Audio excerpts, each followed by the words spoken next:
Praise the Lord. അപ്പോസ്തല പ്രവൃത്തികൾ 12-ാം അധ്യായം 1 മുതൽ 25 വരെയുള്ള തിരുവചനങ്ങൾ. ആ കാലത്ത് ഹെരോദ രാജാവ് സഭയിൽ ചിലരെ പീഡിപ്പിക്കേണ്ടതിന് കൈനീട്ടി. യോഹന്നാൻ്റെ സഹോദരനായ യാക്കോബിനെ അവൻ വാൾ കൊണ്ട് കൊന്നു. അത് യഹൂദന്മാർക്ക് പ്രസാദമായി എന്ന് കണ്ട് അവൻ പത്രോസിനെയും പിടിച്ചു. അപ്പോൾ പുളിപ്പില്ലാത്ത അപ്പത്തിൻ്റെ പെരുന്നാളായിരുന്നു. അവനെ പിടിച്ച ശേഷം പെസഹ കഴിഞ്ഞിട്ട് ജനത്തിൻ്റെ മുമ്പിൽ നിർത്തുവാൻ ഭാവിച്ച് തടവിലാക്കി. അവനെ കാപ്പാൻ 4 ചേവകരുള്ള 4 കൂട്ടത്തിനെ ഏൽപ്പിച്ചു. ഇങ്ങനെ പത്രോസിനെ തടവിൽ സൂക്ഷിച്ചു വരുമ്പോൾ സഭ ശ്രദ്ധയോടെ അവനു വേണ്ടി ദൈവത്തോട് പ്രാർത്ഥന കഴിച്ചു പോന്നു. ഹെരോദാവ് അവനെ ജനത്തിൻ്റെ മുമ്പിൽ നിർത്തുവാൻ ഭാവിച്ചതിന് തലേ രാത്രിയിൽ പത്രോസ് 2 ചങ്ങലയാൽ ബന്ധിക്കപ്പെട്ടവനായി 2 പടയാളികളുടെ നടുവിൽ ഉറങ്ങുകയായിരുന്നു. വാതിലിൻ്റെ മുമ്പിൽ കാവൽക്കാർ കാരാഗൃഹം കാത്തുകൊണ്ടിരുന്നു. പെട്ടെന്ന് കർത്താവിൻ്റെ ദൂതൻ അവിടെ പ്രത്യക്ഷനായി. അറയിൽ ഒരു വെളിച്ചം പ്രകാശിച്ചു. അവൻ പത്രോസിനെ വിലാപ്പുറത്ത് തട്ടി, വേഗം എഴുന്നേൽക്ക എന്ന് പറഞ്ഞ് അവനെ ഉണർത്തി. ഉടനെ അവൻ്റെ ചങ്ങല കൈമേൽ നിന്ന് വീണുപോയി. ദൂതൻ അവനോട് അരകെട്ടി ചെരുപ്പിട്ട് മുറുക്കുക എന്ന് പറഞ്ഞു. അവൻ അങ്ങനെ ചെയ്തു. നിന്റെ വസ്ത്രം പുതച്ചു എൻ്റെ പിന്നാലെ വരിക എന്ന് പറഞ്ഞു.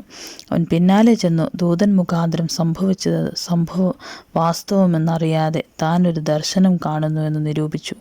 അവർ 1-ാം കാവലും 2-ാമത്തേതും കടന്ന് പട്ടണത്തിൽ ചെല്ലുന്ന ഇരുമ്പ് വാതിൽക്കലെത്തി.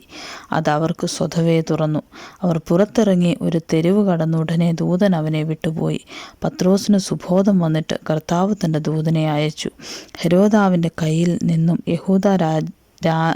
യഹൂദാ ജനത്തിൻ്റെ സകല പ്രതീക്ഷയിൽ നിന്നും എന്നെ വിടുവിച്ചു എന്ന് ഞാൻ ഇപ്പോൾ വാസ്തവമായി അറിയുന്നു എന്നവൻ പറഞ്ഞു. അങ്ങനെ ഗ്രഹിച്ച ശേഷം അവൻ മർക്കോസ് എന്നു പേരുള്ള യോഹന്നാൻ്റെ അമ്മ മറിയയുടെ വീട്ടിൽ ചെന്നു. അവിടെ അനേകർ ഒരുമിച്ച് കൂടി പ്രാർത്ഥിച്ചുകൊണ്ടിരുന്നു. അവൻ പടിപ്പുര വാതിൽക്കൽ മുട്ടിയാറെ രോദ എന്നൊരു ബാല്യക്കാരത്തി വിളി കേൾപ്പാൻ അടുത്തു വന്നു.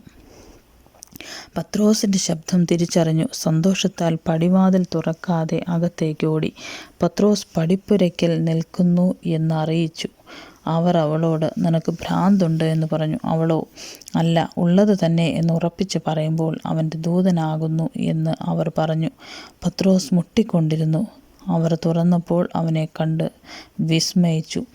അവർ മിണ്ടാതിരിപ്പാൻ അവൻ ആംഗ്യം കാട്ടി കർത്താവ് തന്നെ തടവിൽ നിന്ന് പുറപ്പെടുവിച്ച വിവരം പറഞ്ഞു കേൾപ്പിച്ചു. അത് യാക്കോബിനോടും ശേഷം സഹോദരന്മാരോടും അറിയിപ്പിൻ എന്ന് പറഞ്ഞു.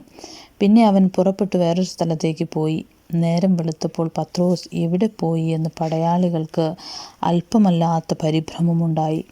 ഹെരോദാവ് അവനെ അന്വേഷിച്ചിട്ട് കാണായിയാൽ കാവൽക്കാരെ വിസ്തരിച്ച് അവരെ കൊല്ലുവാൻ കൽപ്പിച്ചു. പിന്നെ അവൻ യഹൂദ്യ വിട്ട് കൈസരയ്ക്ക് പോയി അവിടെ പാർത്തു.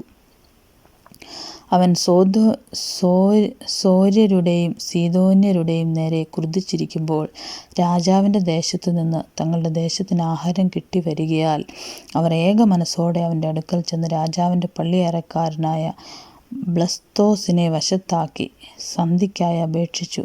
നിശ്ചയിച്ച ദിവസത്തിൽ ഹെരോദാവ് രാജവസ്ത്രം ധരിച്ച് ഭദ്രാസനത്തിൽ ഇരുന്ന് അവരോട് പ്രസംഗം കഴിച്ചു.